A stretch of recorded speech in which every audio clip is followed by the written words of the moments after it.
Who Poisoned the Harvest Host? A Miss Marple Tale. Welcome to the village of Datchworth Green. A late September afternoon in the village of Datchworth Green, where the elderflower cordial has been set out on the vicarage lawn, and a small brass bell above the door of the post office has just given its soft, single chime. The wind carries the smell of wood smoke and damson jam. In the orchard behind the old rectory, a few late apples still cling to the boughs. On the green, the war memorial stands as it has for 100 years, clean and untroubled.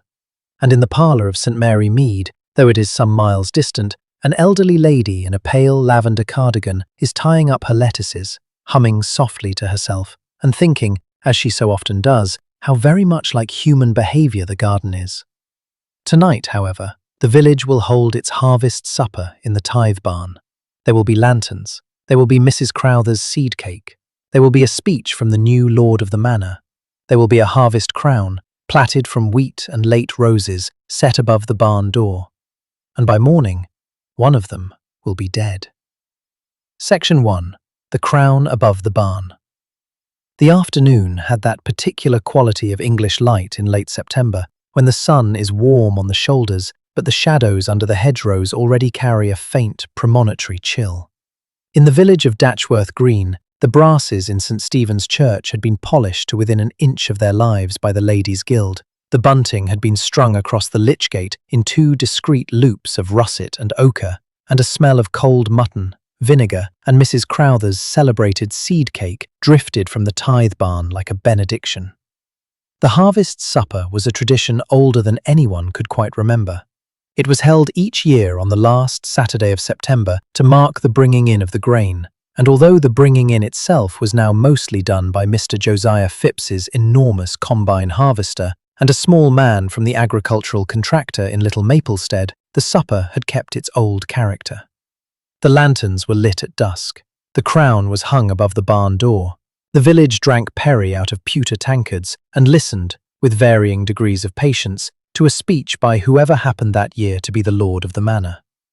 This year, the lord of the manor was new.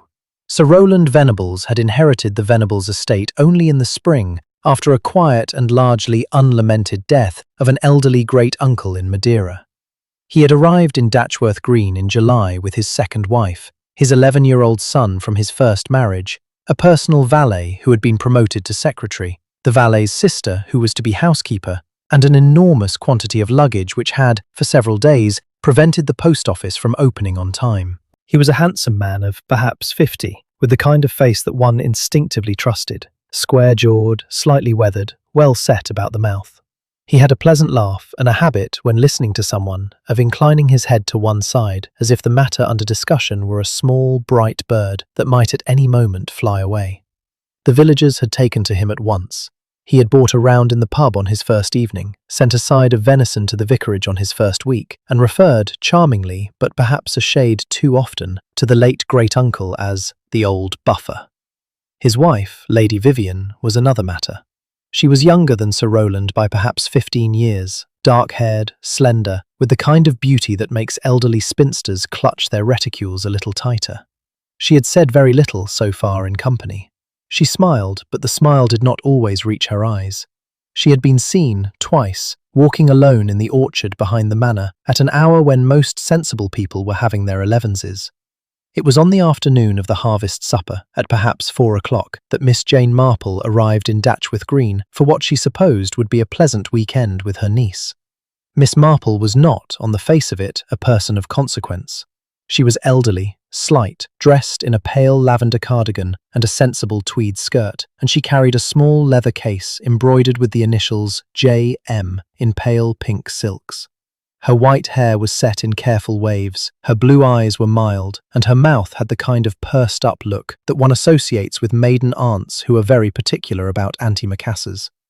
She was met at the gate of the vicarage by her niece, Mrs Maud Longstreet, a stout, kind, slightly harassed woman in her late 40s, who had been the new vicar's wife for precisely 6 weeks and was not yet entirely sure whether one was permitted to mend one's stockings in the front garden.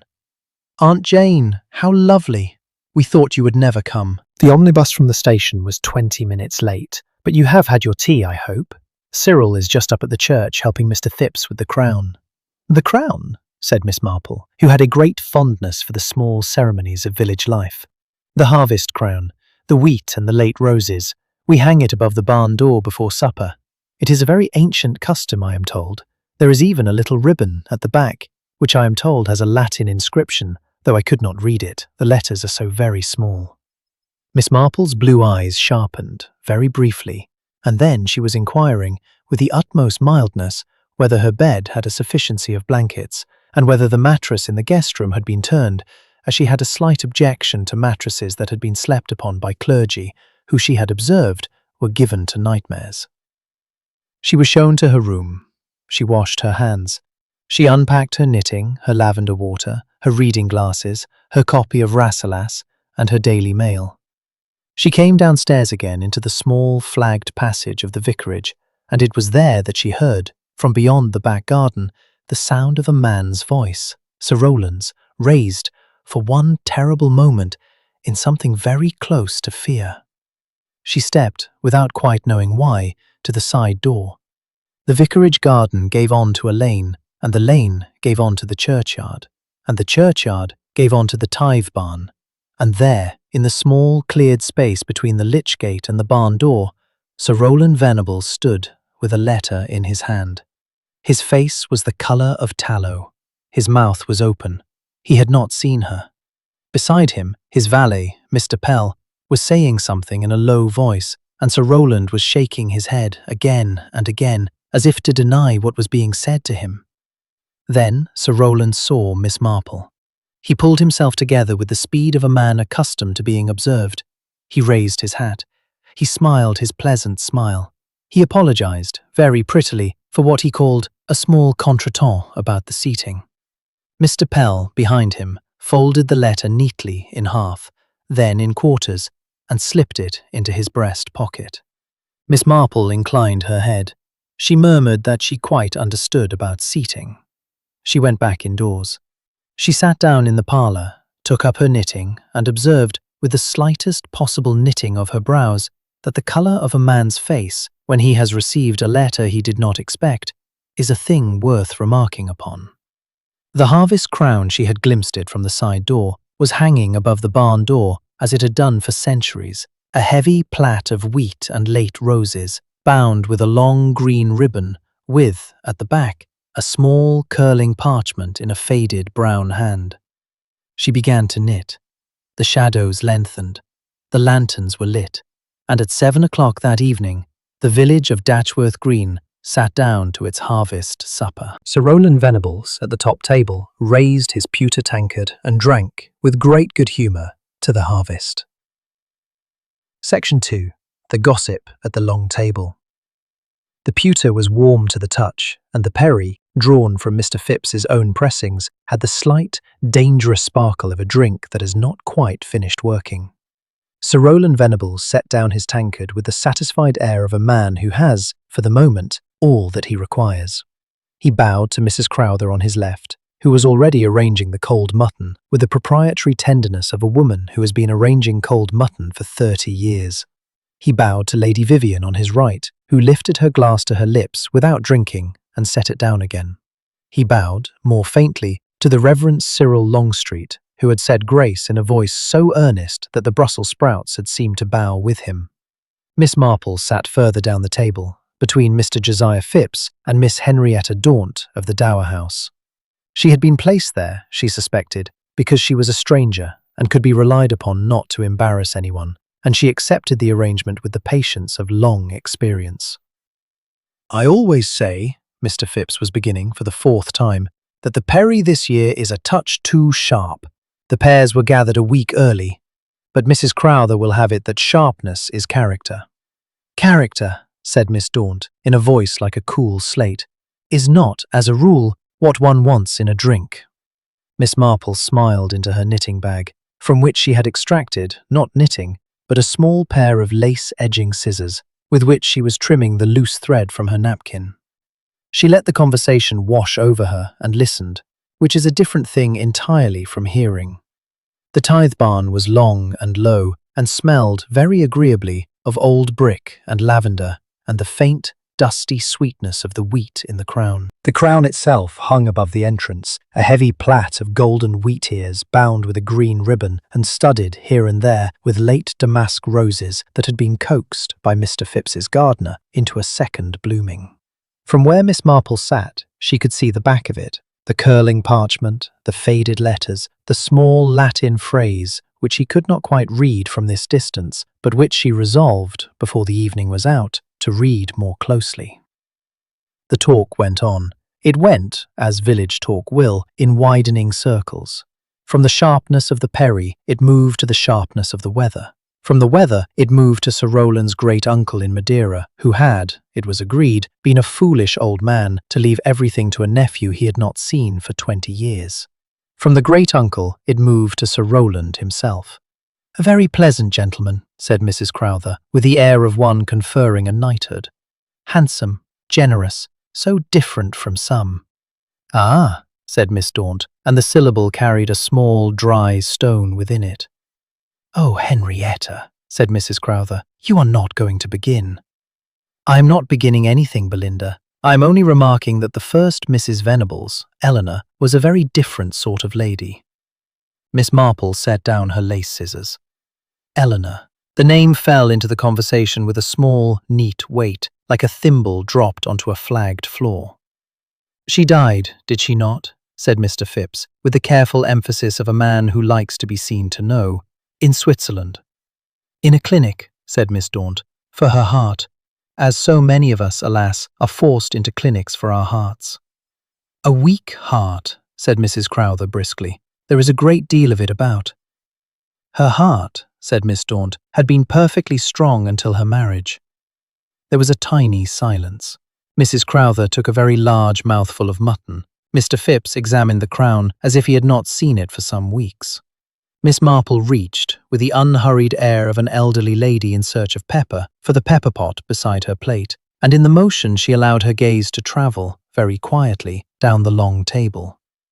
Lady Vivian had gone very still. Her glass was untouched. Her left hand, beneath the cloth, was gripping the edge of the table with a small, white-knuckled ferocity that the tablecloth could not quite conceal. Sir Rowland was laughing.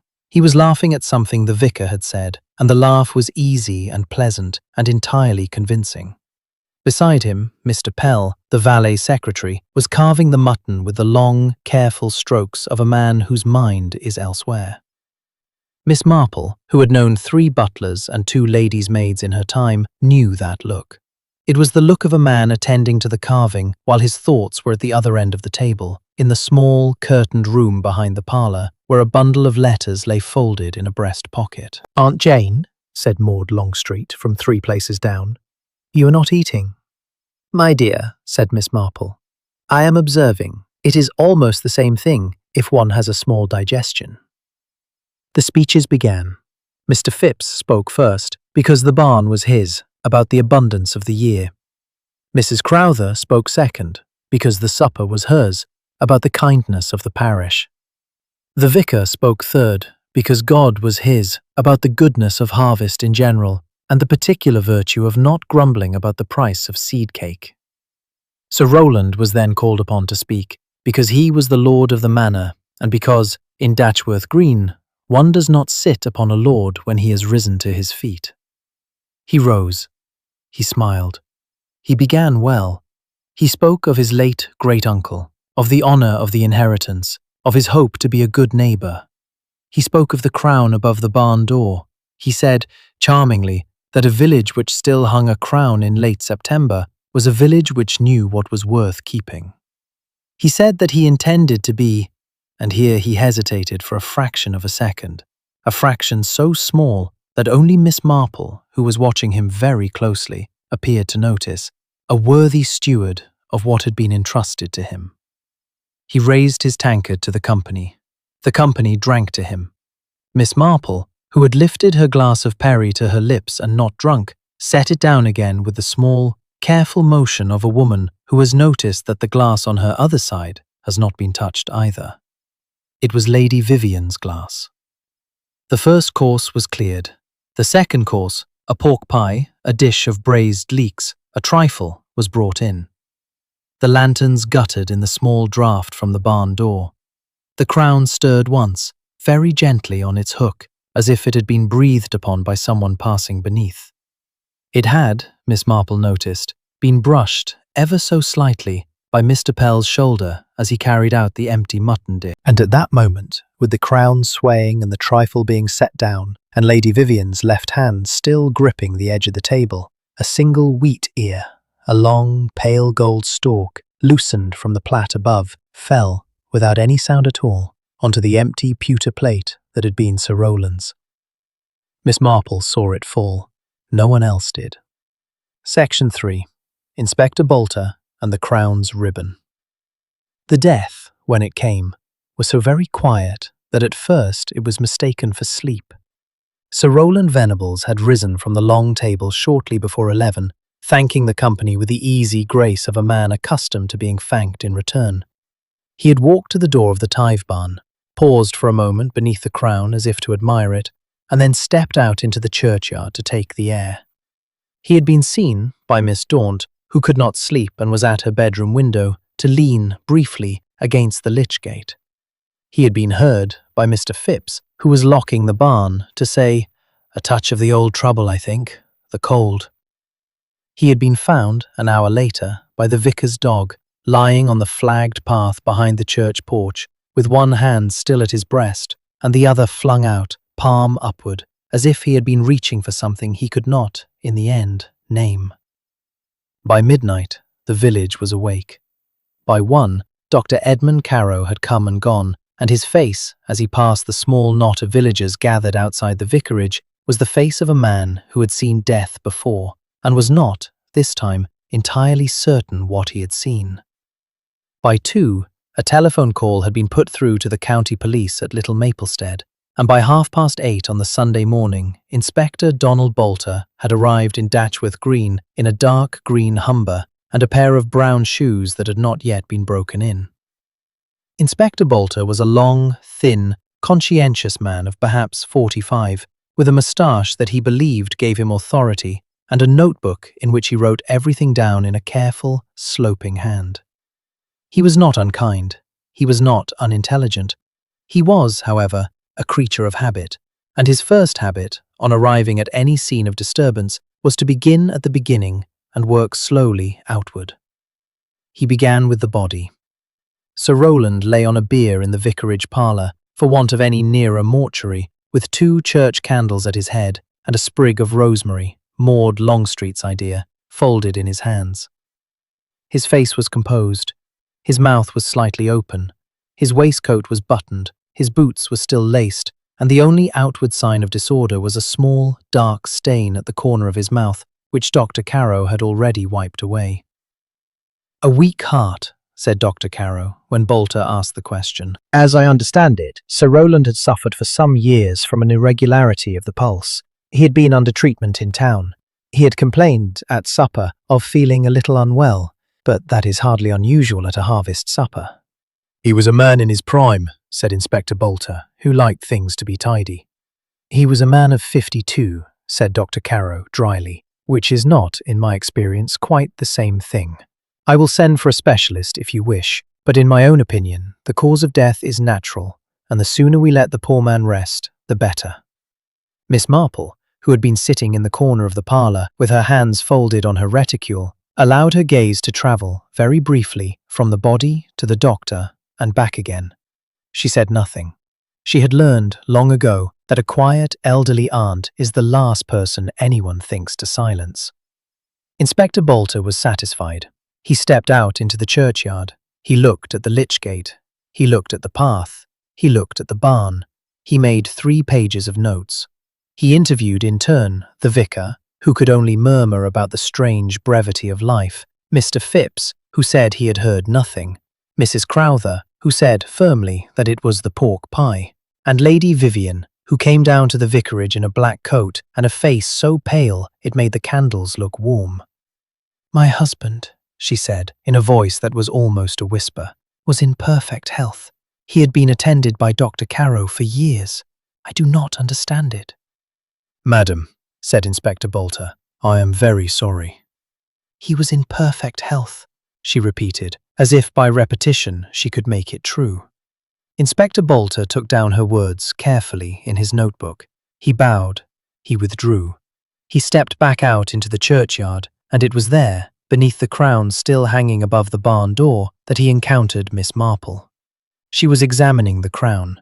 She had taken down her reading glasses from their silver chain and was peering with the most innocent of expressions at the back of the plait, where the green ribbon curled and the small parchment lay folded. "Good morning, Inspector," she said, without looking up. "A handsome crown, is it not?" "Very handsome, ma'am." "The wheat is from this year's harvest, I'm told. And the roses, do you see the roses? They are not, I think, damask. They are gallica. A very old rose, almost the rose of the medievals. Curious to choose them. And the ribbon, you see the ribbon, has been re-dyed. The original was, I should think, much darker. Someone has wanted the crown to look fresh. But the parchment, the little parchment at the back, is older than any of us." "Ma'am," said Inspector Bolter, who was not unused to elderly ladies, "I am investigating a death." "Of course you are, Inspector, and I am sure you will do it very properly. I only wish to draw your attention to the crown. It is so seldom one sees a crown hung nowadays. And there was there not, a wheat ear last night on Sir Rowland's plate?" Inspector Bolter, who had not heard of any wheat ear, looked down at her. She smiled. She folded her glasses. She turned back toward the vicarage, and as she went she murmured to herself, but not quite to herself, that it was curious how the old customs sometimes contained, in their small parcelled ribbons, the very thing one ought to be looking for. Inspector Bolter stood for a moment beneath the crown. He was a man of habit, but he was also a man of methodical mind. He reached up with the end of his pencil and lifted the edge of the parchment. It was a small curling rectangle of vellum, no larger than a playing card. The ink was faded to a soft, foxed brown. The letters were Latin, and they were very small, but he could read them if he stooped, and he did stoop. And what he read, after a moment, was this: Memento Mori. He straightened up. He looked at the crown. He looked at the lich gate. He looked at the path where Sir Rowland had lain.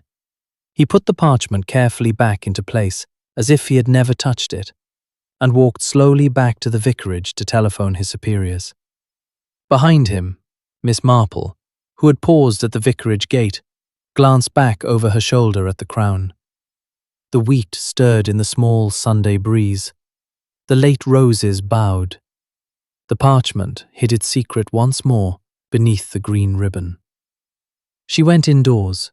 She made herself a cup of tea, and she wrote in her commonplace book, in her neat, sloping hand, 2 words: wheat, crown.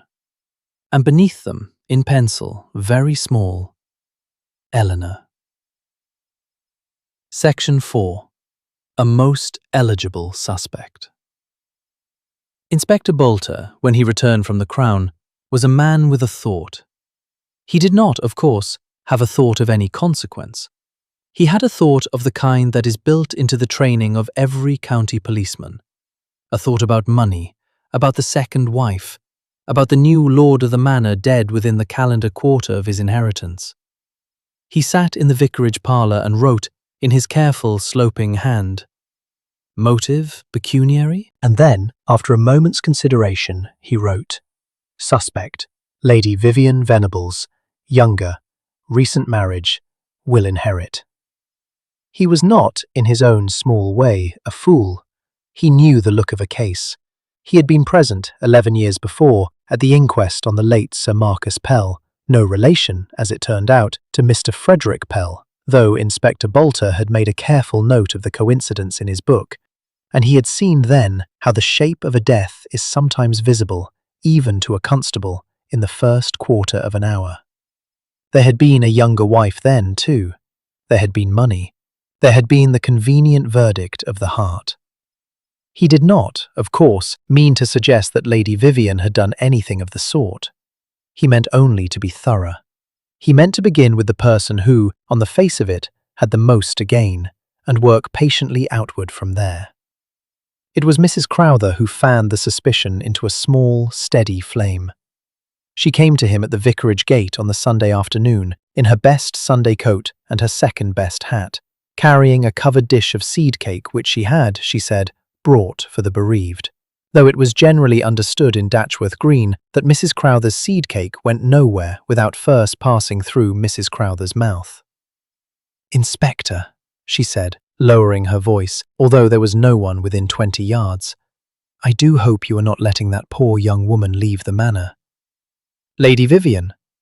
"Such a sweet face," said Mrs. Crowther, who had said the week before that the face was too pretty by half. "And of course one understands the strain, but a young woman, alone, in that great house, with all the late Sir Rowland's money, it would not do, Inspector, it would not do for her to be left without guidance." "Guidance, Mrs. Crowther?" "A female relative, Inspector, someone of unimpeachable character, to be with her, in the house, to see that nothing is mislaid." Inspector Bolter, who knew exactly what Mrs. Crowther was proposing, took out his notebook and made a small, polite mark in it. "And the son, Inspector, Master Toby. He is but a boy, 11 years of age, and pale, so pale.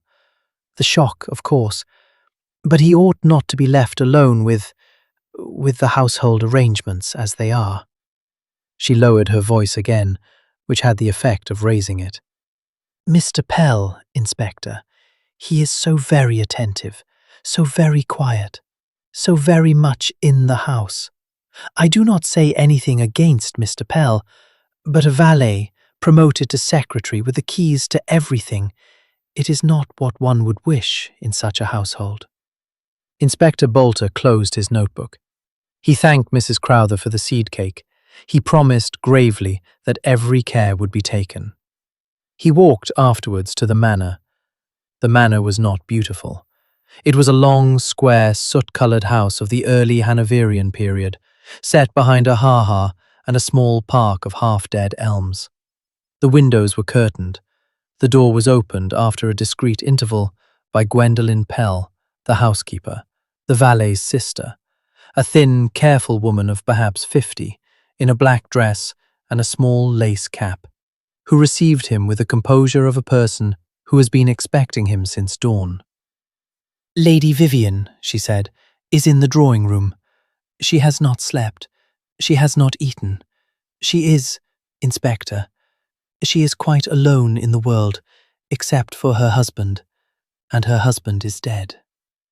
Inspector Bolter murmured that he was very sorry. He was shown into the drawing-room. Lady Vivian rose from a chair by the window. She did not this time look pale. She looked as if she had been carved very carefully from a single piece of ivory. Her eyes were enormous.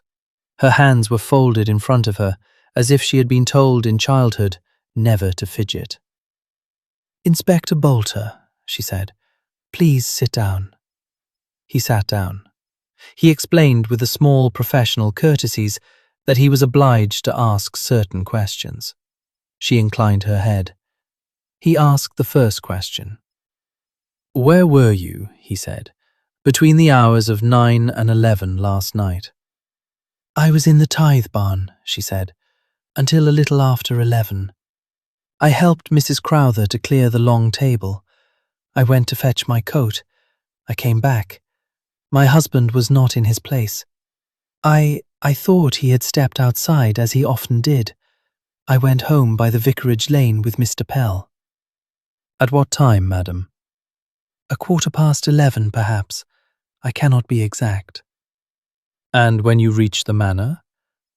"I went to my room. I did not see my husband again. I assumed he had stayed to lock up." "And the perry, madam? Who poured the perry?" A small, almost invisible tremor passed through her folded hands. "Mrs. Crowther poured the first round," she said. "I poured the second. My husband had 2 glasses. He was partial to perry. He had, Inspector, I beg of you, well, he had a weak heart. Everyone knew he had a weak heart. He said so himself often. He said it in front of Dr. Carrow. He said it in front of the vicar. He said it last night at supper. To me. Inspector Bolter made a note. Weak heart, stated publicly, confirmed by several. He asked, very gently, whether Sir Rowland had any enemies. Lady Vivian looked at him, for the first time, with something that was not fear, but a kind of patient, exhausted pity. My husband, she said, was a man who made friends. He made them easily. He had, well, I will be honest with you, Inspector, he had no enemies that I knew of. He had been in the village only 4 months. He had not yet had time to make enemies. And in his previous life, madam? In London, she said, and in Switzerland. There was a pause. Inspector Bolter wrote Switzerland with a small underline beneath it. He thanked her. He rose. He bowed. He walked out of the drawing room, and as he passed through the small, dark hall, he noticed, hanging on a hook behind the door, an old brown hat and a pair of gardening gloves, and beside them, pinned to the wall with a single brass tack, a small sprig of dried wheat and a sprig of dried roses. He paused. He looked at the sprigs. He frowned. He went on out to his car. It was Miss Daunt who saw him go. Miss Daunt was at her garden gate, ostensibly pruning a rose, in reality doing nothing of the sort. She straightened up as he passed. She called to him in her clear, dry voice. Inspector. He turned. A word of advice, Inspector, from one who has lived in this village a long time. When you have decided who is to be suspected, you will find it useful to ask, also, who is to be pitied. Inspector Bolter lifted his hat. Madam, he said, with the courtesy of his profession, in my experience, the two are very often the same person. He drove away. Miss Daunt went back into her garden. Lady Vivian sat alone in the drawing room, and the small sprig of dried wheat on the wall behind the door caught the afternoon light and seemed, for one moment, to stir. Section 5. The wheat ear on the pewter plate. Inspector Bolter had not, by Monday morning, given up his elegant theory of the second wife. He had, however, been troubled in his sleep by the recollection of a wheat ear. He had the kind of mind that catalogues small, unexplained things and lays them away in the mental equivalent of his brown notebook, where they sit until a use for them emerges. The wheat ear sat there now, beside the Latin phrase, beside the very old roses, beside the small parchment at the back of the crown, and it was beginning, faintly, to bother him. On the Monday morning, he went back to the tithe barn. The barn was empty. The lanterns had been taken down by Mr. Phipps on the Sunday afternoon and stacked neatly in their wooden crate. The trestle tables had been folded and carried away by the young men of the village. The floor had been swept, but not entirely. There was a faint scatter of grain here and there, and a single dried sage leaf, and the small, cold, faintly sweetish smell of old perry. The crown was still hanging above the door. Mr. Phipps had left it there, by tradition, until the following Sunday, when it would be taken down and given, in solemn ceremony, to the hostess of the supper, Mrs. Crowther, who would keep it in her parlour until it was needed again next year. Inspector Bolter stood beneath it. He looked up at the green ribbon. He looked at the curling parchment. He looked, with a policeman's eye, at the floor. There, in the dust beside the trestle table that had stood at the head of the room, was a single wheat ear. It was long. It was pale gold. It was intact, and it lay in the dust as if it had fallen there only a short while ago. He stooped, and he picked it up, and he turned it over in his fingers. It was a wheat ear of a particular, slightly reddish variety, a heritage wheat he did not know, and it had been, he could see, broken cleanly from the plat above by the small, deliberate action of a hand rather than by the random tug of a shoulder. A shoulder would have broken the stem raggedly. This break was clean.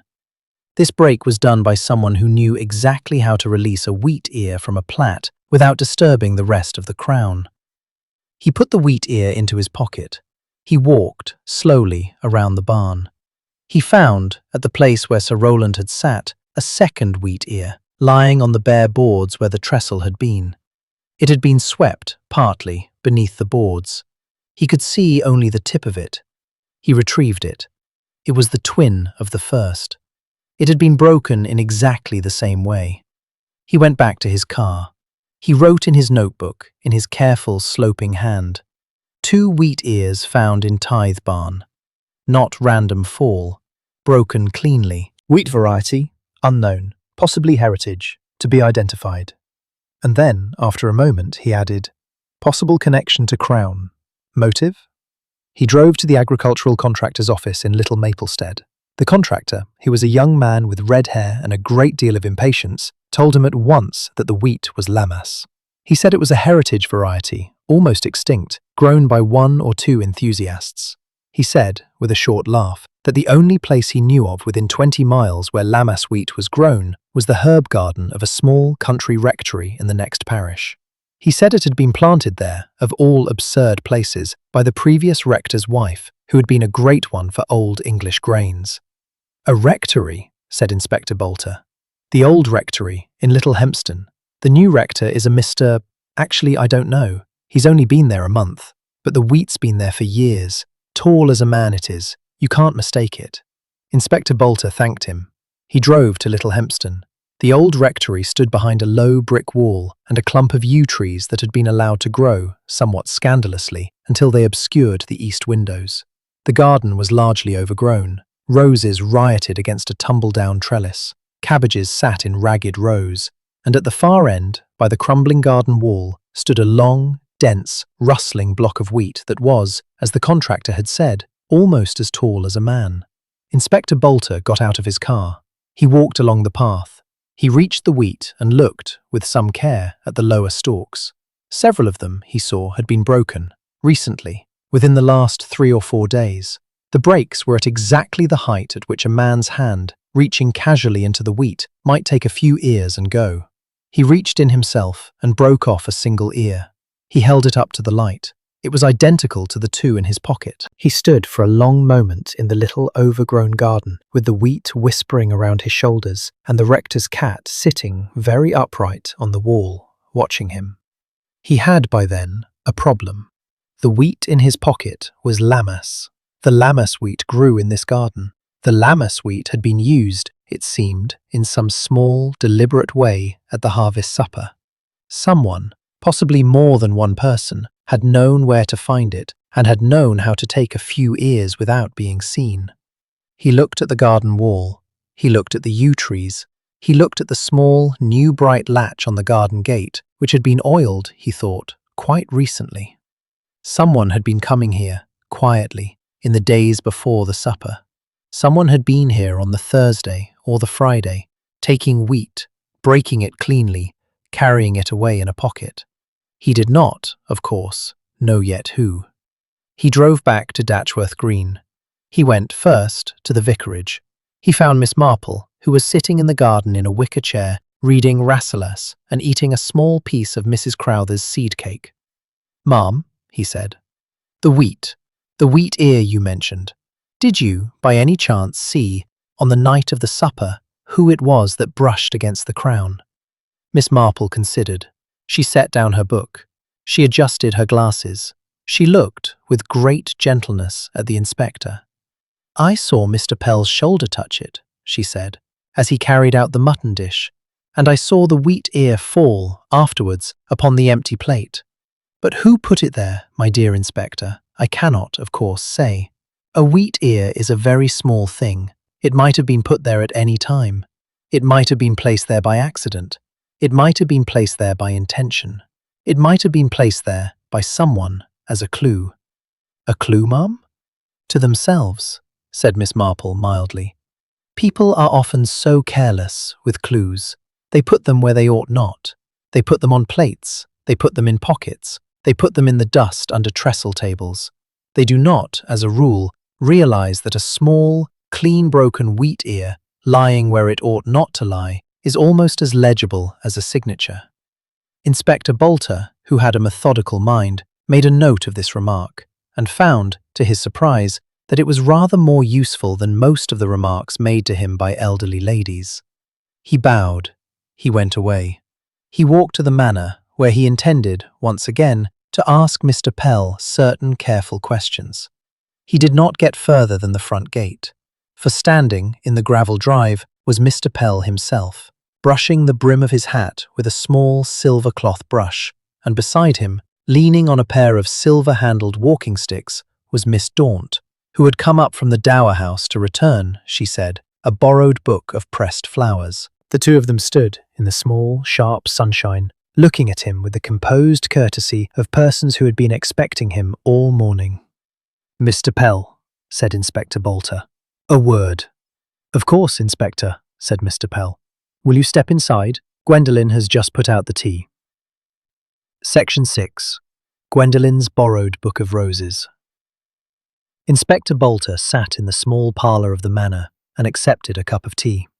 It was poured by Gwendolen Pell with the silent, economical grace of a woman who has been pouring tea in front of policemen for 30 years and considers it no particular distinction. She set the pot on a silver stand. She offered milk. She offered sugar. She withdrew with a small, polite inclination of her head to the door. Mr. Pell sat opposite him. He did not, Inspector Bolter noticed, sit forward, as most men do when a policeman has come to ask questions. He sat very upright, with his hands folded on his knee and his face composed into the mild, attentive expression of a man who is prepared to be helpful. "Mr. Pell," said the inspector, "I'm obliged to ask you one or two questions about Saturday evening." "Of course, Inspector." "You were, I believe, present at the harvest supper from the beginning to the end." "Yes, I helped with the serving. It is, I am afraid, a small household, and at a village function one mucks in, as they say." "You were seated, I am told, near Sir Rowland." "I carved the mutton for him. It was a fine piece of mutton. Mr. Phipps was kind enough to provide it." "And after supper?" "I walked home, Inspector, with Lady Vivian. We left the barn at perhaps 11:15. I locked up the barn. Mr. Phipps had the key, but he asked me to do it, as his gout was troubling him. I walked with Lady Vivian down the vicarage lane. I left her at the manor door. I went to my own room above the kitchen. I did not stir again until the morning." "You did not, that is, see Sir Rowland again?" "I did not." Inspector Bolter made a small note. He asked, with the careful lightness of a man approaching a difficult subject, whether Mr. Pell knew anything about Lammas wheat. Mr. Pell's hands did not move, his face did not change, but his left eyelid, the inspector observed, gave one tiny, involuntary flicker. "Lammas," said Mr. Pell, as if tasting the word. "An old variety, a heritage wheat, the kind, Inspector, that one might find in a particular old-fashioned garden." "Indeed. And why do you ask?" "Because, Mr. Pell, 2 ears of Lammas wheat were found in the tithe barn on the morning after the supper. They had been broken cleanly from a plat, from, I suspect, the crown." Mr. Pell was silent for a long moment. Then he said, in the same composed voice, "Inspector, the crown is hung each year by Mr. Phipps and the gardener. It is in their care. If ears have fallen from it, it is a matter for Mr. Phipps." "Of course," said the inspector. "Of course." He made another note. He drank his tea. He thanked Mr. Pell for his courtesy. He stood up. At the door, he paused.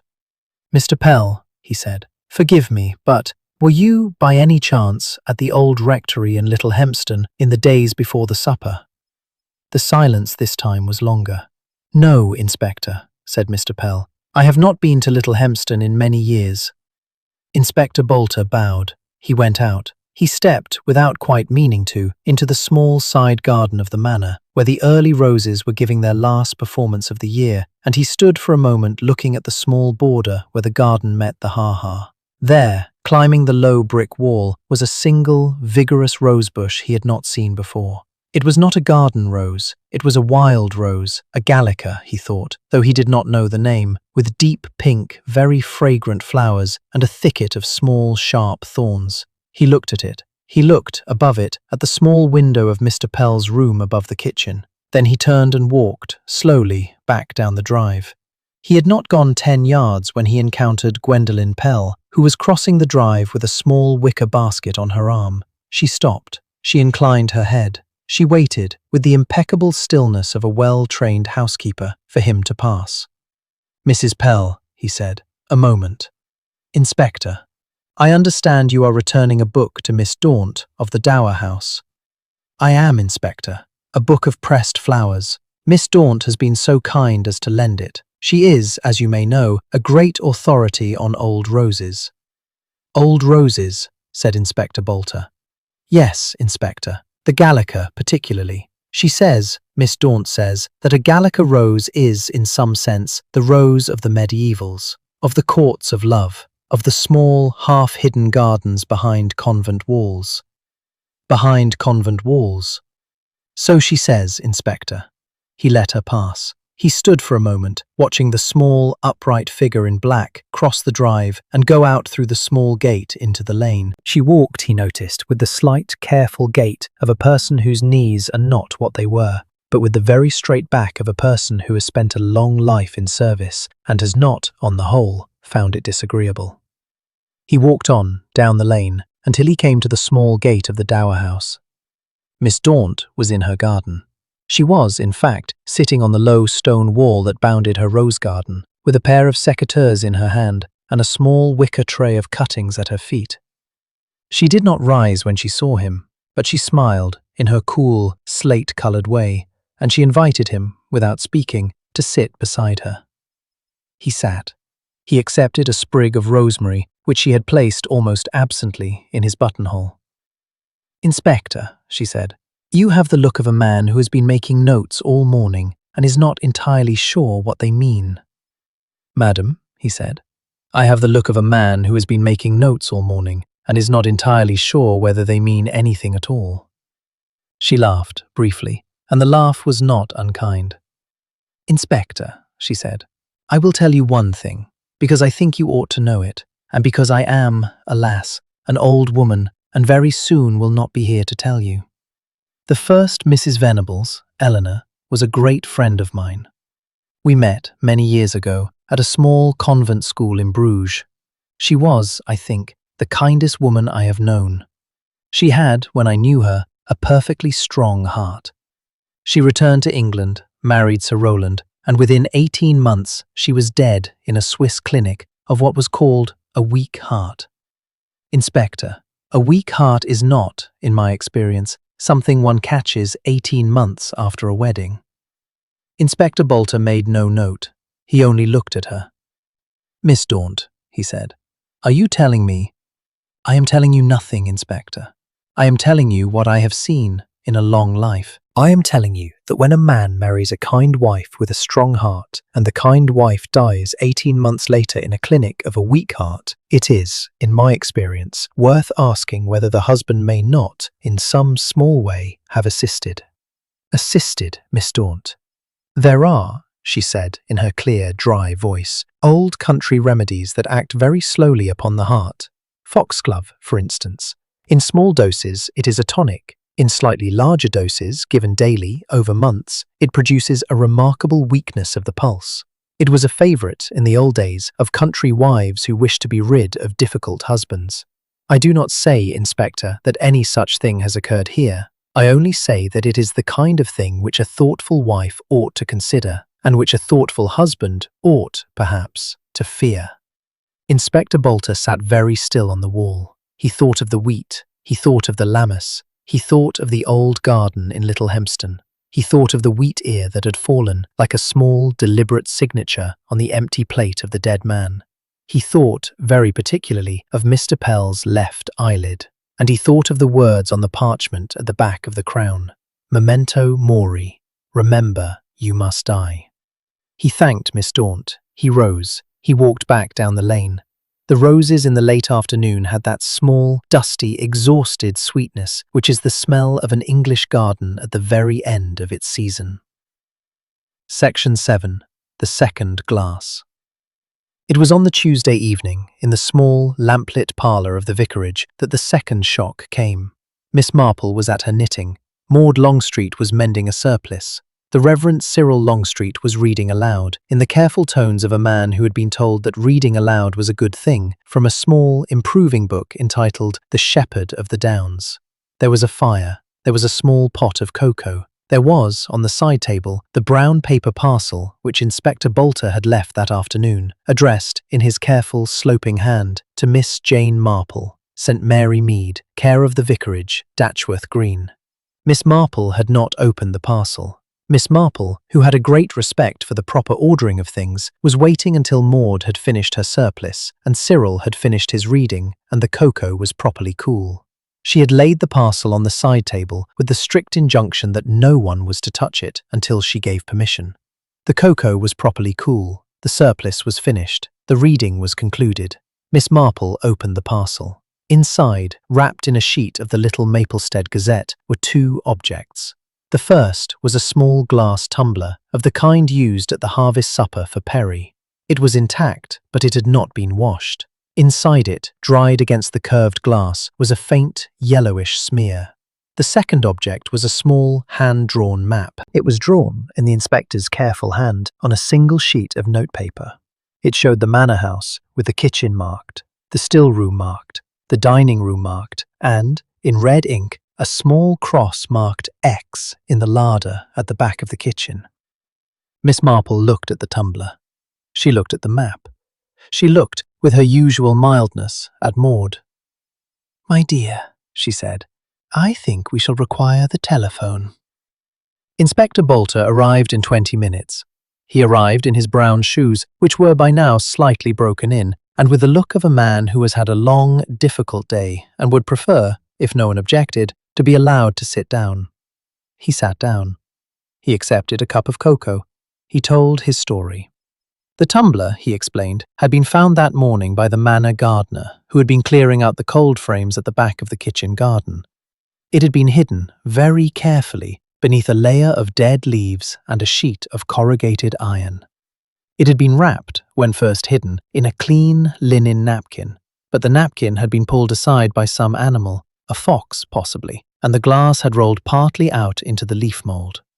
The gardener, a sensible man, had carried it at once to the inspector. "And the contents?" said Miss Marple. "There were no contents, ma'am. The glass had been emptied, but there was a residue. Dr. Carrow has taken it to the county analyst at Little Maplestead, and he tells me, by telephone, that he has identified, with a high degree of certainty, a small quantity of aconitum napellus." "Aconite," said Miss Marple, very quietly. "Monkshood, ma'am. Yes, a poison derived from the common monkshood plant. It is, I am told, exceedingly swift. Death can occur within minutes. The symptoms at first resemble a sudden collapse of the heart." Miss Marple folded her hands in her lap. "And Sir Rowland's death," she said, "was attributed to a weak heart." "Yes, ma'am." "And the perry, Inspector?" "The perry he drank at the supper was poured by Lady Vivian, ma'am, from the jug that stood on the high table. There were several jugs, of course. The perry was from Mr. Phipps's pressings. It was set out in pewter tankards for the company. But Sir Rowland preferred a tumbler. He had brought his own tumbler, I am told. He did not like pewter. He had a small aversion to pewter, it was, Lady Vivian says.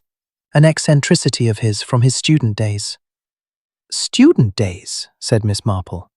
"Inspector, where did Sir Rowland study?" "He was a medical student, ma'am, at the Royal College of Physicians in Edinburgh. He qualified, but he did not practice. He took instead to the management of estates. He had, I am told, an excellent knowledge of country medicines." "Country medicines?" said Miss Marple. "Yes." The inspector set down his cup. He looked, with the weary patience of a man who is not quite sure what he is about to say, at the small, mild, lavender-clad figure in the wing chair. "Ma'am," he said, "the tumbler was hidden in the cold frame. The cold frame is at the back of the kitchen garden. It is, in the ordinary way, the domain of Mr. Pell, who is, among other things, the gardener of the household. He and his sister, between them, keep the kitchen garden in excellent order." "Yes," said Miss Marple. "It was Mr. Pell, ma'am, who suggested, when I arrived at the manor this morning, that I might wish to look in the cold frames. Yes, said Miss Marple. It was Mr. Pell who showed the gardener the exact cold frame in which to look. It was Mr. Pell who pointed out that the leaves had been disturbed. It was Mr. Pell who said, in my hearing, that he had been expecting for some days that something of the sort might be found. Yes, said Miss Marple. And yet, ma'am, it is also Mr. Pell who walked home with Lady Vivian on the night of the supper. It is Mr. Pell who carved the mutton. It is Mr. Pell who had the keys to every cupboard in the manor. It is Mr. Pell who, by his own admission, did not see Sir Rowland again after 11 o'clock. Inspector Bolter paused. He took out his handkerchief. He polished, very carefully, the small silver plate of his cigarette case. Ma'am, he said, I am not a clever man, but I am a methodical man, and I have in my notebook 2 facts which will not, if I may say so, lie down quietly together. The first fact is that the tumbler was hidden by someone who knew the cold frames. The second fact is that the person who knew the cold frames is the person who pointed me to the cold frames. And ma'am, the third fact is that there is, at present, in this village, only one person who had a clear motive to be rid of Sir Rowland Venables on the night of the harvest supper. Lady Vivian, said Miss Marple. Lady Vivian, said Inspector Bolter. The fire crackled. The cocoa cooled. Miss Marple sat very still in her wing chair, with her hands folded in her lap, and the look upon her face was not, for once, the look of mildness. It was the look of a woman who has just heard, very distinctly, the small, sharp click of a trap closing upon the wrong animal. Inspector, she said at last, I think you ought to be very careful. I think you ought to be very careful indeed.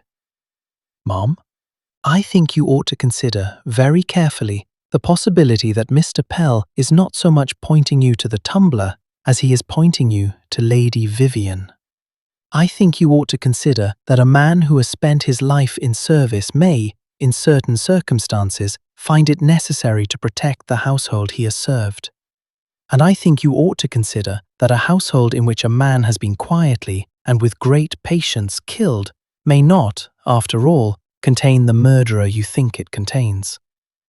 She reached, with a small, deliberate motion of an elderly lady reaching for a small, deliberate thing, for the brown paper parcel, and she took out the small glass tumbler, and she turned it over in her hand, and she looked, very closely, at the faint, dried smear upon its inner curve.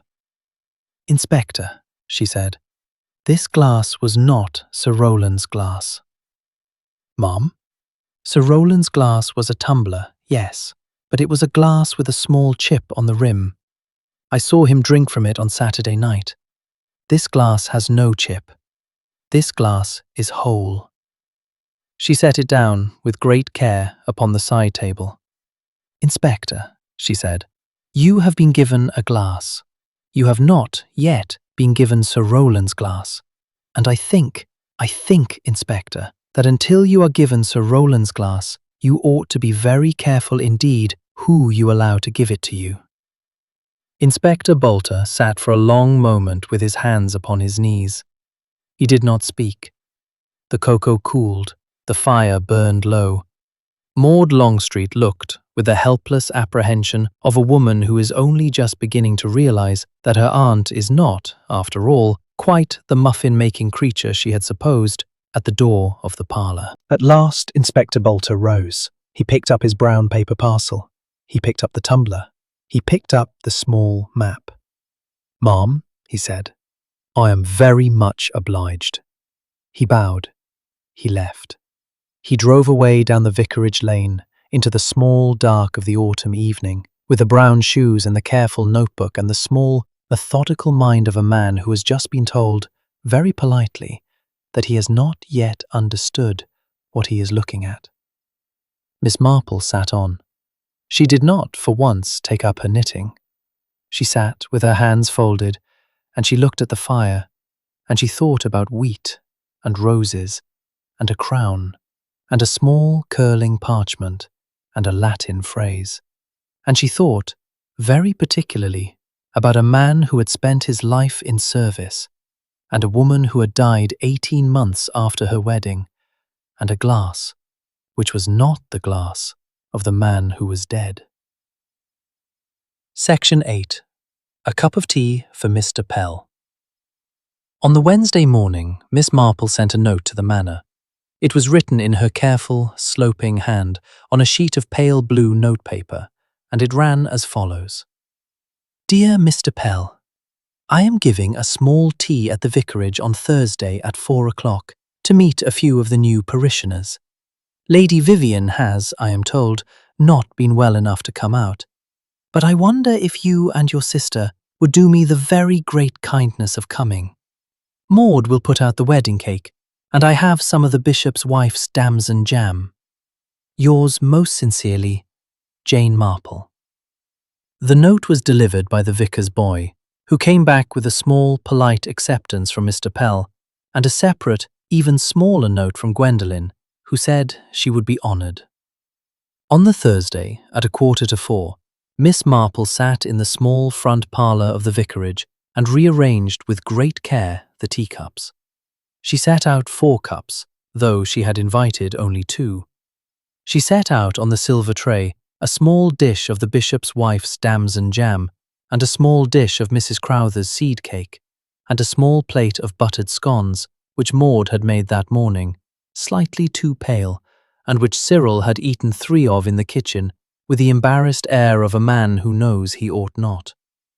She set out in a small vase 3 late roses from the vicarage garden, not gallicas, but ordinary pink tea roses, which she had chosen with great deliberation.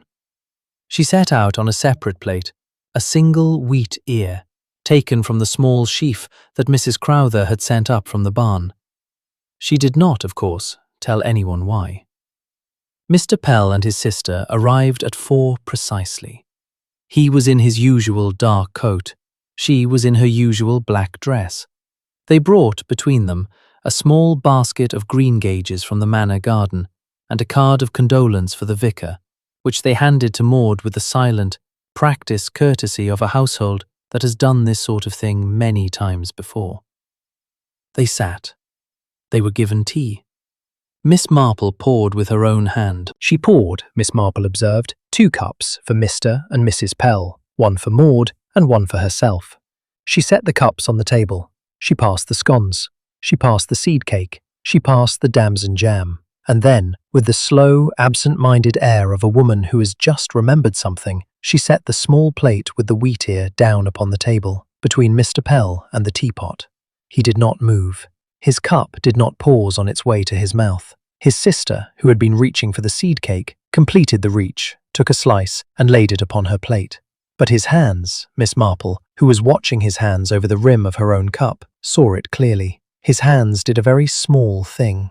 They withdrew, very slightly, from the wheat ear. They drew back, as if the plate had been heated. It was the smallest of motions. It was the kind of motion one makes when one is afraid of something and does not wish to be seen to be afraid. He took his tea. He set down his cup. He took up the seed cake. He spoke, in his usual quiet, courteous voice, about the greengages. He praised the damson jam. He inquired, very properly, after the vicar's cold. He did not, in any outward way, change at all. But his hands, Miss Marple saw it, and Gwendolen Pell, who had been watching her brother, saw it, and Maud Longstreet, who had been watching Miss Marple, did not see it but understood, by the small silence that fell upon the room, that something had happened. Miss Marple waited. She buttered a scone. She sipped her tea. She allowed the conversation to flow, gently, around the wheat ear on the plate. "This wheat," she said at last, in the tone of a woman who has just noticed it for the first time. "Maud, my dear, what is this wheat doing on the table?" "Aunt Jane, you put it there yourself." "Did I? So I did. How foolish of me. It is from Mrs. Crowther's sheaf, I think. I had meant to put it aside for the birds. Mr.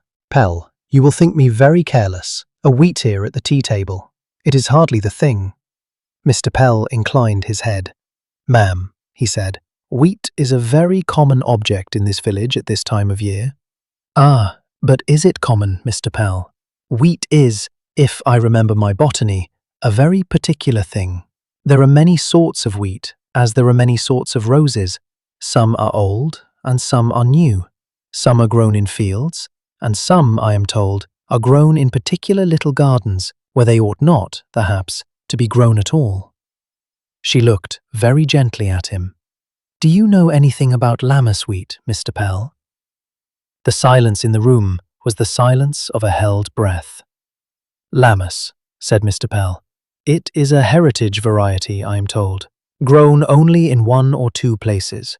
Grown, I believe, in a particular old rectory garden in Little Hempston. An unusual place to grow wheat, one would have said.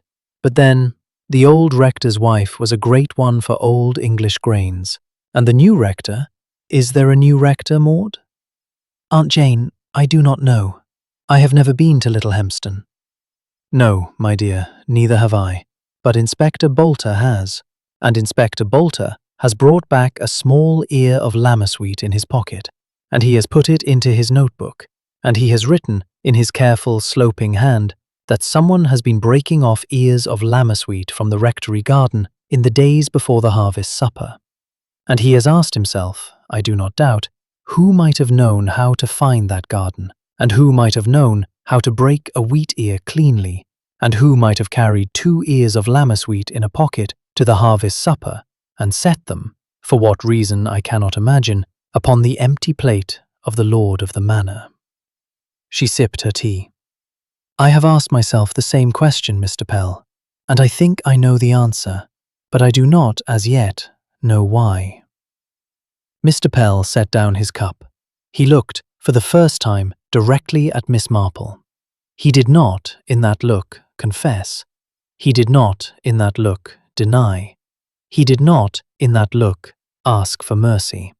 He only looked, with the long, quiet, exhausted patience of a man who has carried something for 12 years and has been told, at last, that someone else can see it.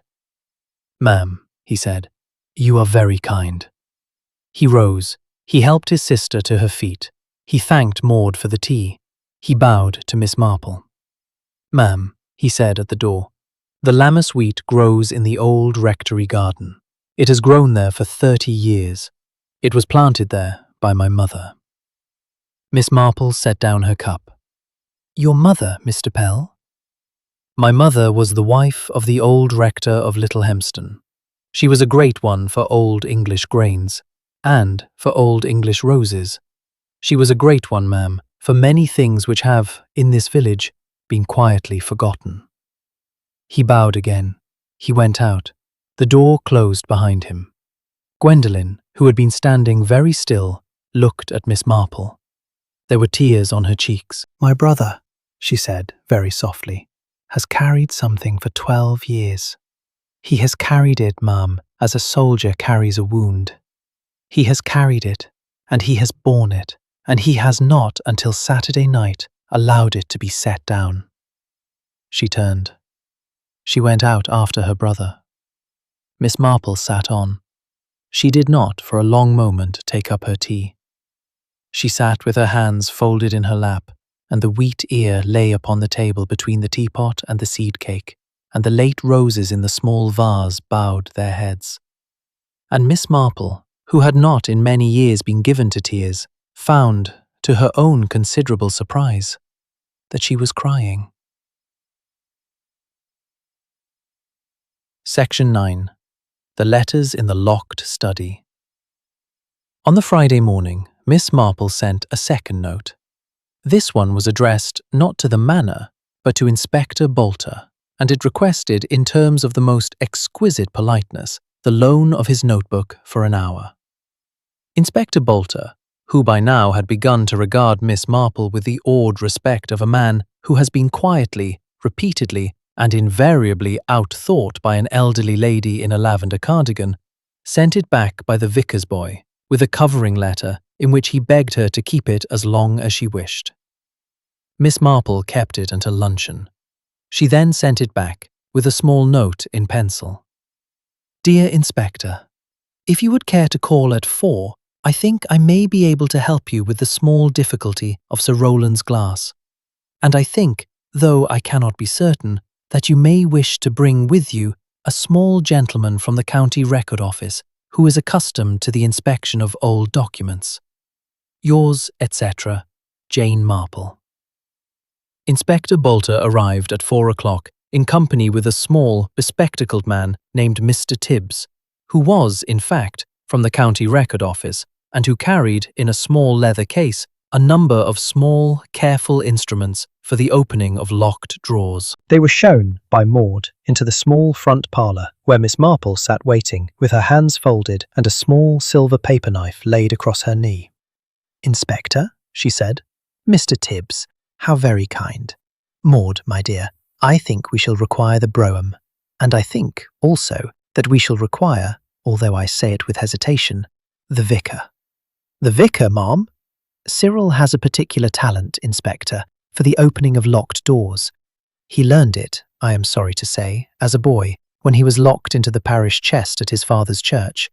He has, ever since, had a great fondness for the inside of locked rooms." Cyril, when he arrived, was flushed but game. He put on his oldest coat. He took up a small screwdriver from the drawer in the hall. He accepted, with a sort of martyr's resignation, that he was about to do something which the bishop would not, on the whole, have approved. They went, the four of them, Miss Marple, Inspector Bolter, Mr. Tibbs, and the Reverend Cyril Longstreet, in the vicarage brougham, down the lane to the manor. The manor was quiet.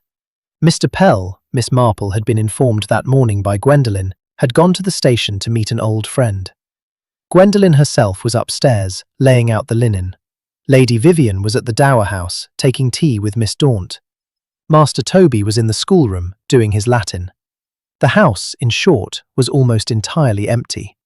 Almost entirely. The front door was opened, after a discreet interval, by the manor gardener, who admitted them with the small, silent bow of a man who knows that he is not, properly speaking, in charge of any of the things that are about to happen. They were shown, by the gardener, to the study. The study was at the back of the house, on the ground floor, looking out over the small park of half-dead elms. It was a small, square, very masculine room, lined from floor to ceiling in dark walnut, with a single desk, a single armchair, a small leather stool, and a tall, glass-fronted bookcase filled with the kind of books one finds in the studies of men who once studied medicine and now, instead, manage estates. The desk was locked. Cyril set to work with the screwdriver. Mr. Tibbs, who had brought a small electric torch and a very fine pair of tweezers, knelt beside him. Miss Marple sat, with great composure, in the armchair. Inspector Bolter stood at the window, with his back to the room, looking out at the elms. The lock yielded, at last, with a small, dry click. Inside the desk, in a shallow drawer, beneath a layer of old receipts and a small bundle of unmade payments, lay a small leather folder, tied with a faded green ribbon. The ribbon was the same green as the ribbon on the harvest crown. Mr. Tibbs untied it. He laid the contents, one by one, on the desk. There were 7 letters. They were written in a small, slanting, very precise hand, on a single kind of paper, the thin, pale, almost translucent paper used, a generation ago, by medical students for their notes. They were dated, all of them, between September and December of a year 12 years before. The first was addressed simply, Dear R, and signed with the initial E, in a hand that was large and careless and full of small flourishes. It read, in part, My dear R, the digitalis is working very well. I do feel stronger in the mornings, but I confess I am not sure whether I should be taking quite so much of it. Dr. Carrow, no. I have not mentioned Dr. Carrow. I take it only on your recommendation. Dr. Carrow has prescribed a tonic, which I take in the mornings, and you have given me the drops, which I take at night, and between the two of them, I confess I am quite restored. I shall come up to town next week for the concert, and we shall see what we shall see. The second letter was from a different hand. It was small and careful, and was addressed simply, Dear E, and signed R. It read, Dearest Eleanor, the dose is correct. Do not exceed it. The pulse must be slow, but not absent. I shall be up myself next week, and shall bring you the next bottle. You will find, if you take it as I have prescribed, that you sleep very much better, and that the tightness in the chest is much relieved. The third letter, again from R, ran, Eleanor, do not be alarmed if the pulse seems, in the mornings, very faint. This is the desired effect. You must lie down. You must not exert yourself. You must not, on any account, see another physician. I shall be with you on Thursday. There were, in all, 7 letters. They were written in 2 hands, the large, careless hand of Eleanor and the small, careful hand of Sir Rowland. They spoke, in their calm, domestic, half-medical language, of doses, of pulses, of tightness in the chest, of weeks and months, of a steady, gentle, almost invisible descent towards death. Inspector Bolter, when he had read them, set them down upon the desk with the slow, careful motion of a man who has just understood, in his bones, that he is looking at a murder committed 12 years before he was called in to investigate the second. "Ma'am," he said to Miss Marple, "how did you—" "I thought, Inspector," said Miss Marple, "about the wheat. I thought about the Lammas wheat and the rectory garden in Little Hempston and the mother of Mr. Pell. I thought about the crown and the parchment and the Latin phrase at the back, memento mori. I thought about a man who had studied medicine and who had been in Switzerland and whose first wife had died of a weak heart and whose valet, his mother's sister's son, I am told, had walked beside him every day of that marriage and had seen, day by day, his beloved mistress slip away." She paused. "And then, Inspector, I thought about the small, clean broken wheat ear that fell, Inspector, upon the empty plate of the lord of the manor. And I thought, that is not a clue. That is a signature. Mr. Pell has carried his grievance for 12 years, and he has, at last, set it down, in the only way a man of his training and his temperament knows how to set such a thing down, not by waving it about, but by laying it, with the utmost precision, in the exact place where it ought to be laid." She looked at the letters upon the desk. "He laid them, Inspector, where Sir Rowland would see them. He laid them on the empty plate. He laid them in the dust. He laid them, very nearly, where you would find them." Inspector Bolter was silent for a long moment. Then Mr. Tibbs, who had been examining with great care the parchment at the back of the crown, looked up. "Inspector," he said, "there is a further letter, pinned, in fact, behind the parchment. It is dated 3 months ago. It is addressed to Mr. Pell. It says only, 'They will be here on the 17th. Take care of the study. Burn nothing.'" Inspector Bolter took the letter. "3 months ago," he said. But Mr. Pell has been with Sir Rowland since his first marriage. He has been with him." "Inspector," said Miss Marple, "Mr. Pell has been with Sir Rowland for 22 years. Mr. Pell is, I am told by Gwendolen, who is not, by nature, given to gossip, the son of the old rector's wife's sister. He was taken into service by Sir Rowland as a boy of 15. He was made valet. He was present, day by day, in the house in which Eleanor Venables was slowly poisoned. He was present when she was taken to Switzerland. He was present when she died. He was present for 12 years afterwards, while Sir Rowland lived handsomely upon her money, married a second time, inherited an estate, and became the lord of the manor of Datchworth Green." She paused. "He was present, Inspector, when Sir Rowland received 3 months ago a bundle of letters which, by some chance, Sir Rowland had kept in a locked drawer in the very study in which Mr. Pell was expected to work. Letters which, if ever they were to be opened, would have condemned Sir Rowland not only in the eyes of the village, but in the eyes of the law. And Sir Rowland, knowing Mr. Pell to be his wife's cousin and his own most trusted servant, did not think it necessary to destroy them. He thought Mr. Pell did not know. He was mistaken." Inspector Bolter sat down slowly upon the leather stool.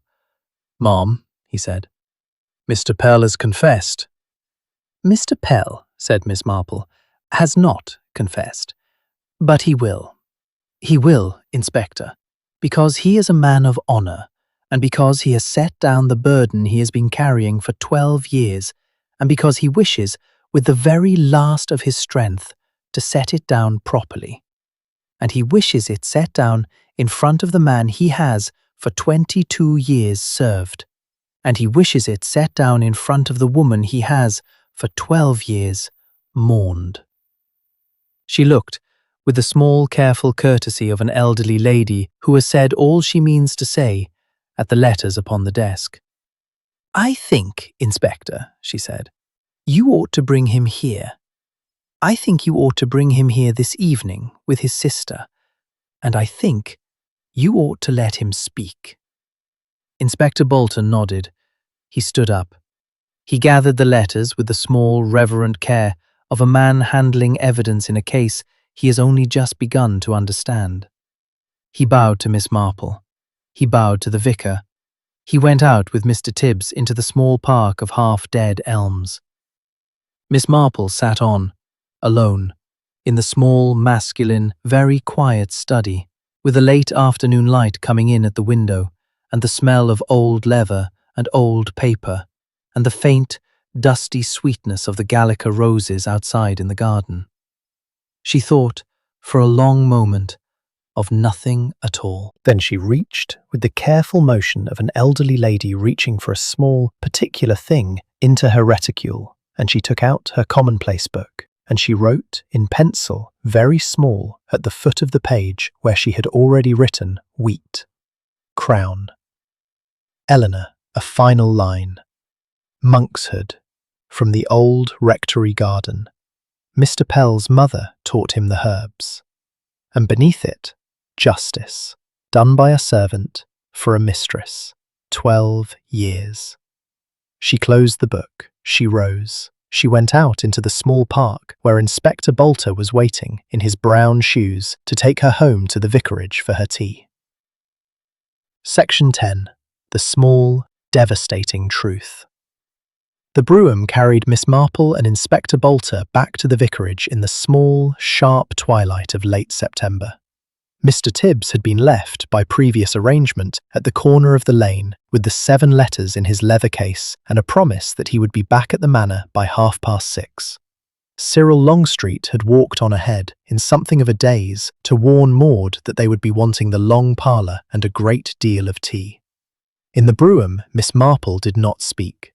She sat with her reticule upon her knee and her hands folded upon it, and she watched, through the small, curved window, the elms of the manor park giving way to the hedgerows of the lane, and the hedgerows giving way to the lych gate of the church, and the lych gate giving way to the white gate of the vicarage. She did not speak because she knew, with the patient certainty of a woman who has seen a great many things in a great many villages, that what she had to say would be said better and more lastingly if it were said in a room rather than in a carriage, with the breath taken out of it by the small rocking of the wheels. Inspector Bolter, who understood this also, did not press her. They reached the vicarage at 5:20. They found, already gathered in the long parlour, Maud Longstreet, Cyril Longstreet, Mr. Tibbs, who had come up by the lane at a smart pace, and, sitting very quietly in the window seat, in the lavender and grey of a half-mourning she had not yet had occasion to wear, Lady Vivian Venables. Lady Vivian rose when Miss Marple entered. She did not, Miss Marple noticed, look surprised. She looked, on the contrary, like a woman who has been waiting all day for something to be settled. "Lady Vivian," said Miss Marple, "you are very welcome. I am glad you have come. I sent Gwendolen round to the Dower House at 3:00, but I was not certain you would come yourself." "I have come," said Lady Vivian, "because I think I ought. I have come because I think, Miss Marple, that you have been very kind to me. I have come because I think, also, that you have understood something which I have not, until this afternoon, been able to put into words." She sat down again, with the small, careful motion of a young woman who is very tired. Miss Marple sat in the wing chair. Inspector Bolter took the stool. Mr. Tibbs sat, with his leather case on his knee, by the side table. Cyril stood, as if he did not quite know what to do with himself, behind the mantelpiece. Maud, very sensibly, went out of the kitchen to put the kettle on. At 6:30 precisely, there was a small knock at the front door. It was Mr. Pell. He was, Miss Marple saw, in his dark coat, as he had been at the harvest supper. He had not changed. He had not, she thought, slept since Saturday night. His face was very pale, and his eyes, which were ordinarily so carefully composed, were the eyes of a man who has set down a very long burden and has not yet learned what to do with his hands. Behind him, in her black dress and her small lace cap, came his sister, Gwendolen. They sat down. They were given tea. They did not drink it. Miss Marple laid down her cup. "I shall be as brief, Mr. Pell," she said, "as I may. I have no wish to be unkind. I have, on the contrary, a very particular wish to be fair. To you, to Lady Vivian, to the late Sir Rowland, and to the memory of the late Lady Eleanor. And I have a wish, also, to be accurate. For which reason I shall ask you, Mr. Pell, to correct me if at any point I am mistaken." Mr. Pell inclined his head. "You are the son, Mr. Pell, of the old rector of Little Hempston's wife's sister. You were taken, at the age of 15, into the household of Sir Rowland Venables, then Mr. Rowland Venables, as his personal valet. You were present in that household when he married, in the spring of the year 1900 and, forgive me, Mr. Pell, I forget the year, your beloved mistress, Lady Eleanor. You were present day by day in that household while Lady Eleanor was given, by her husband, what she understood to be a tonic, but what was, in fact, a careful and slowly increasing dose of digitalis, of foxglove, disguised as a remedy for a heart that was not, in any way, weak." She paused. "You saw, Mr. Pell, what was being done.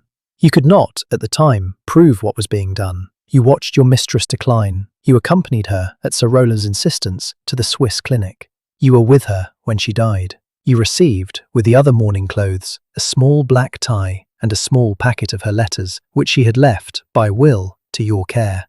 Mr. Pell did not speak. "You stayed, Mr. Pell, in Sir Rowland's service. You did not, in those 12 years, speak to anyone of what you had seen. You did not, in those 12 years, write to anyone. You carried the letters with you in a small leather folder tied with a green ribbon, and you kept them in a drawer in your own room, and you did not, until 3 months ago, know that Sir Rowland had kept, also, a small bundle of his own letters to her in a locked drawer in the study at the manor."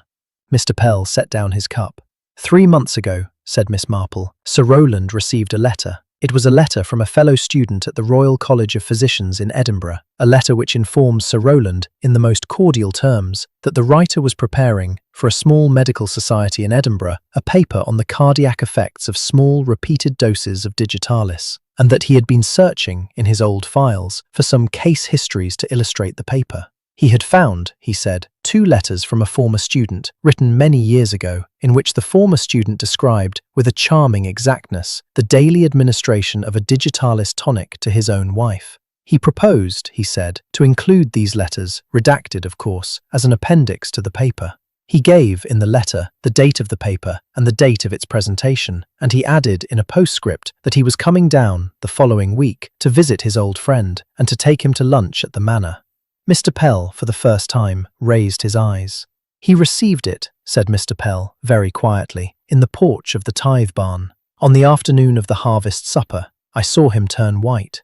"Yes," said Miss Marple. "Yes, I saw him turn white also. The letters were already in the manor, in the locked drawer, and Sir Rowland had, until that moment, supposed them safe. He understood, at once, that if his old fellow student opened his files, the letters would be read aloud, in a small medical society, and that they would, in time, be traced, and that the truth of Eleanor's death would, at last, be known." She folded her hands. "You had, by then, found the letters in the locked drawer. You had found them, let me be precise, Mr. Pell, when you went into the study on the Tuesday before the harvest supper to fetch a quill pen which Sir Rowland had requested. You found them because the lock was old, and because you had, by long service, a small mastery of old locks. You found them, you read them, and you understood, at once, that the man who had killed your mistress had, by an act of unforgivable carelessness, left the proof of it in a drawer to which you had, all along, a key." Mr. Pell inclined his head. "And then, Mr. Pell, you acted. You did not act in haste. You did not act in anger.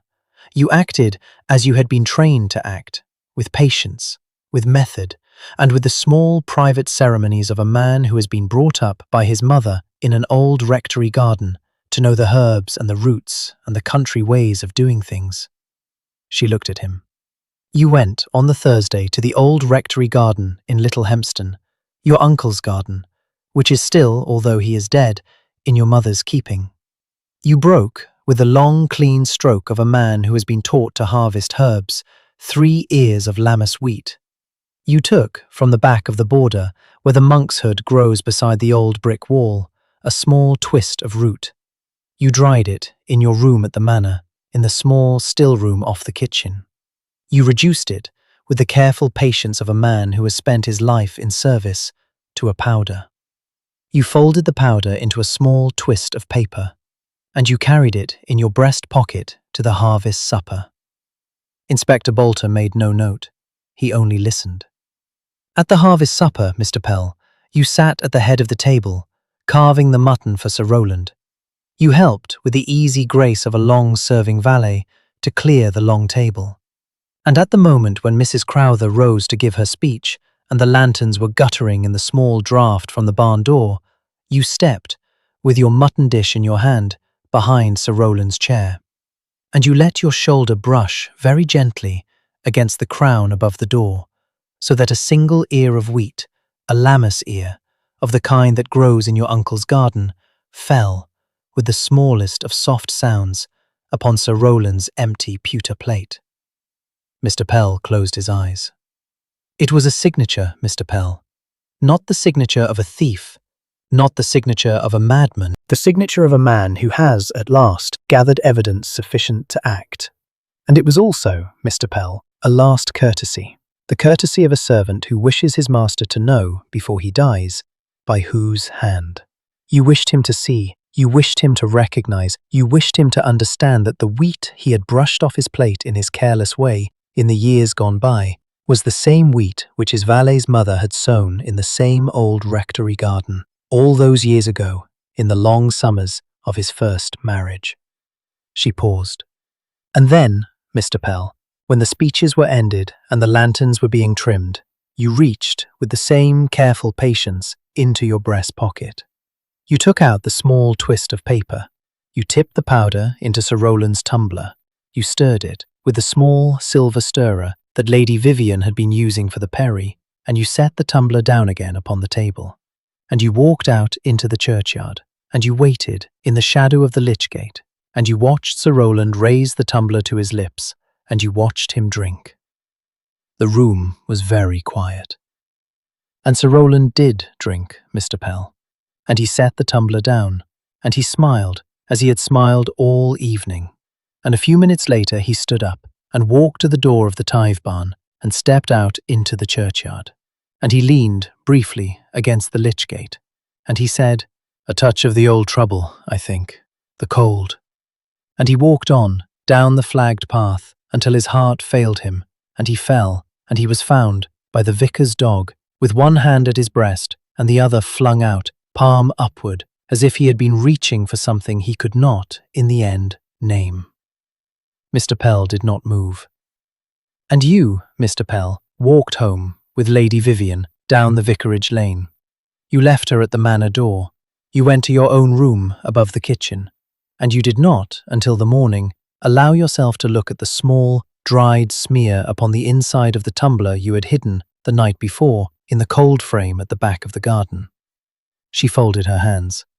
You placed the tumbler in the cold frame because you wished it found, but only in good time. You told the gardener on the Tuesday morning that you had been expecting something of the sort to be found because you wished the police to find it. You took care throughout to point Inspector Bolter towards Lady Vivian because you did not wish him to look too soon at yourself. You wished, Mr. Pell, and this is the thing I have most deeply understood, to be found. You did not wish to escape. You wished to be found, in your own good time, with all the evidence set out like a small, still life upon a country sideboard. You wished the truth to be known. You wished it known not as a theft, not as a scandal, but as justice. Mr. Pell opened his eyes. He looked, for a long moment, at the small, lavender-clad figure in the wing chair. He looked at her with the long, steady, exhausted look of a man who has been understood for the first time in 12 years by a person who is not afraid of the understanding. "Ma'am," he said, "you are very kind." He took from his breast pocket a small leather folder tied with a faded green ribbon, and he set it down with great care upon the side table beside Miss Marple's commonplace book. "Ma'am," he said, "there are no other letters. There is no other confession. There is only, ma'am, a wheat ear and a tumbler and a crown and a very old grief." Inspector Bolter rose. He stood for a moment, looking at the small, upright figure by the side table. He looked at the leather folder. He looked at the tea going cold in the pot. He looked at Maud Longstreet, who had come back into the room and was standing very quietly in the doorway. "Mr. Pell," he said, "I am obliged to ask you to come with me." "Of course, Inspector," said Mr. Pell. He rose. He helped his sister to her feet. He bowed very politely to Miss Marple. He bowed very politely to Lady Vivian. He went out with Inspector Bolter into the small dark of the vicarage lane, where the brown Humber was waiting with its engine running by the lich gate. Gwendolen did not follow. She sat for a long moment in the window seat, with her hands folded on her knee, and she did not speak. Miss Marple sat on. She did not, for once, take up her tea. She sat with her hands folded, and she looked at the small leather folder, and she looked at the cold fire, and she thought about a man who had carried his grievance in silence for 12 years, and who had set it down, at last, on a pewter plate in the form of a wheat ear. Lady Vivian, in the opposite corner of the room, had begun, very quietly, to weep. Section 11. The Crown returned to the barn. On the Sunday morning, a week after the harvest supper, the village of Datchworth Green assembled, as it always did on the last Sunday in September, for morning service in the little church of St. Stephen's. The congregation was larger than usual. Mrs. Crowther had brought, as was customary, the harvest crown to the lich gate, where the vicar received it with the small, proper ceremony of bowing and saying Amen, and where two of the younger women of the parish, in clean white gloves, carried it up the aisle and laid it upon the altar step, where it leaned, in its heavy plait of wheat and late roses, against the carved oak of the reredos.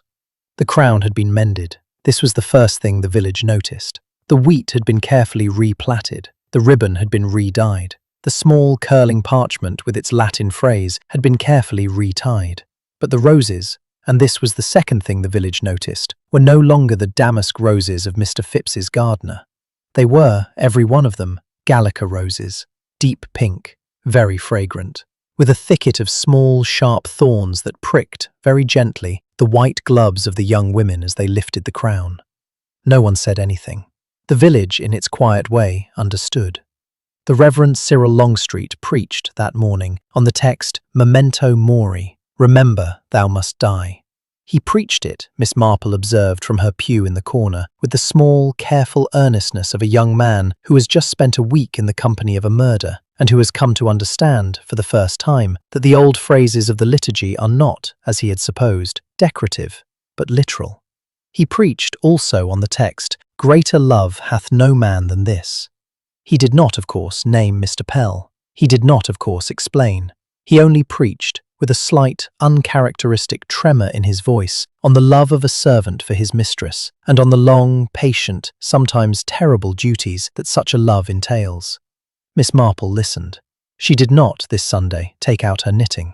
She did not look at her Daily Mail. She sat in her lavender cardigan and her sensible tweed skirt, with her reticule upon her knee and her hands folded upon it, and she listened with the small, attentive stillness of a woman who has just heard, in a small parlour, a small, devastating truth, and who is still, even now, even in the late September sunlight of a country church, learning what to do with it. After the service, the congregation went, by long tradition, to the vicarage for coffee and biscuits. Maud Longstreet, who had been up since 6, had laid out the small silver coffee pot and a great many cups, and the churchwardens had arranged, in the small front garden, a small table for the biscuits. The weather was kind. The sun came in a long, low band through the apple trees at the end of the garden. The apples were ripe. Miss Marple stood for a moment at the small gate of the vicarage, watching the village drift up the path. She saw Mrs. Crowther, who had recovered with characteristic resilience from the small shock of being suspected of murder, and who was already planning, in her brisk, capable way, the fate for the following summer. She saw Mr. Josiah Phipps, who had brought in a small brown paper bag a single, very fine apple for the vicar, and who was discoursing at considerable length upon the merits of Lammas wheat as a heritage variety. She saw Dr. Edmund Carow, who had returned on the Saturday from a small conference in Edinburgh, and who had called with great discretion on Lady Vivian at the Manor, and who had told Maud in confidence that he thought Lady Vivian would, in time, be quite well. She saw Miss Daunt, who had come in her black coat and her silver-handled walking sticks, and who had brought for Miss Marple a small pot of Gallica cuttings, and who had said, when she gave them, only, "From the old garden, ma'am, for your own." She saw Lady Vivian herself, pale, very quiet, in her half-mourning, who had come with Master Toby at her side to the morning service, and who had sat throughout the sermon with her hand upon the boy's shoulder. Master Toby, who was pale, who was a little unwell in his lungs, who had lost, in the past week, both a father and the only father figure he had ever known, had wept very quietly through the second hymn. Lady Vivian had not wept. She had sat with the small, carved composure of a woman who has understood, at last, exactly what she has survived, and had not, by so much as the flicker of an eyelid, allowed her grief to show.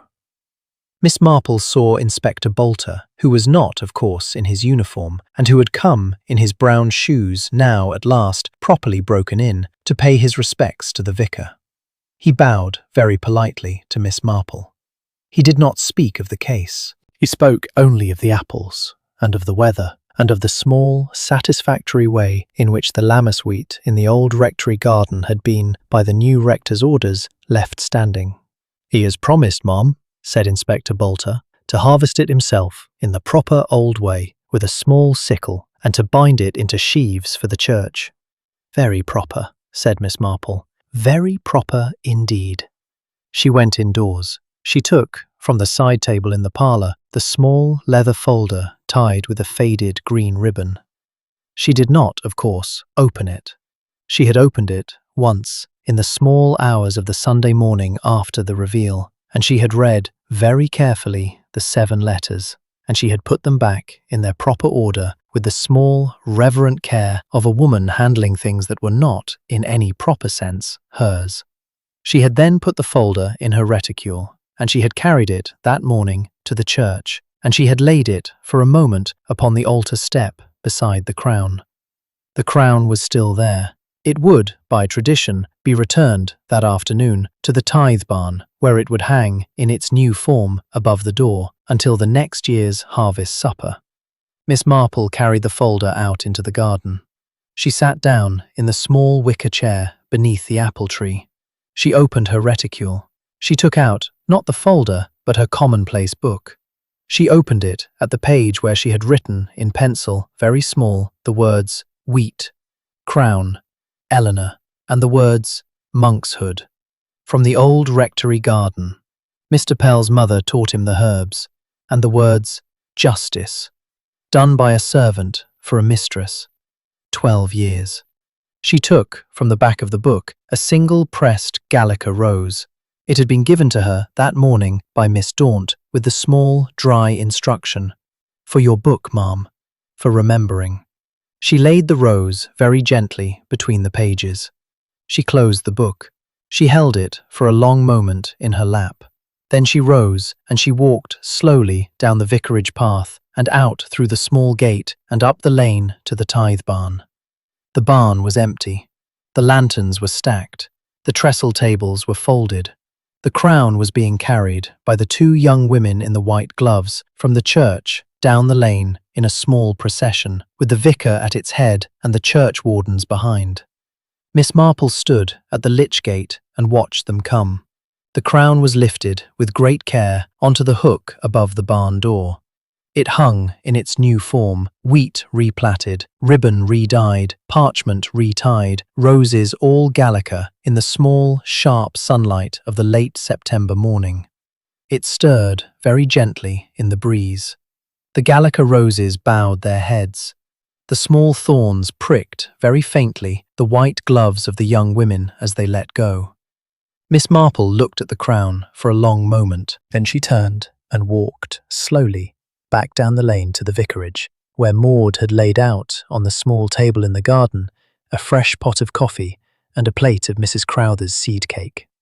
She sat down in the wicker chair. She poured herself a cup.